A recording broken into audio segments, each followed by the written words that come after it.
Salve, tifosi del Napoli! Oggi abbiamo un aggiornamento scottante sul mercato dei trasferimenti che riguarda Victor Osimhen. Il giornalista di Sport Italia Tancredi Palmeri ha condiviso su Twitter gli ultimi dettagli dell'affare tra Napoli e Chelsea. Se volete sapere come questo potrebbe influire sul futuro del nostro attacco, lasciate il vostro like e iscrivetevi al canale per non perdere nessuna notizia. Secondo quanto riportato da Tancredi Palmeri, il Chelsea ha presentato una nuova offerta al Napoli per ingaggiare Victor Osimhen.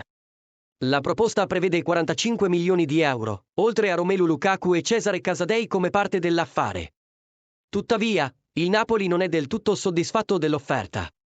Il club ritiene che il valore finanziario sia inferiore alle aspettative e, per il momento, non è interessato a Casadei, che è stato incluso nell'offerta.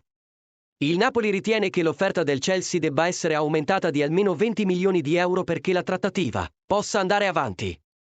Inoltre, l'inserimento di Casadei non ha suscitato l'interesse del club partenopeo, che punta a ottenere un maggiore ritorno economico e magari altri giocatori più adatti alle esigenze della squadra.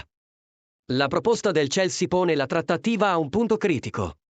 Con il Napoli che mantiene la sua posizione ferma, il club inglese dovrà decidere se è disposto a migliorare la sua offerta o cercare altre opzioni sul mercato. Per il Napoli la priorità è fare in modo che l'eventuale cessione di Osimhen sia molto vantaggiosa, considerando l'impatto che ha sulla squadra e la necessità di un sostituto adeguato. Seguiamo con attenzione l'evoluzione di questa trattativa, che potrebbe definire il futuro di Osimhen e Lukaku. Cosa ne pensa di questa proposta? Il Napoli dovrebbe accettarla o aspettare un'offerta migliore? Fateci sapere cosa ne pensate nei commenti.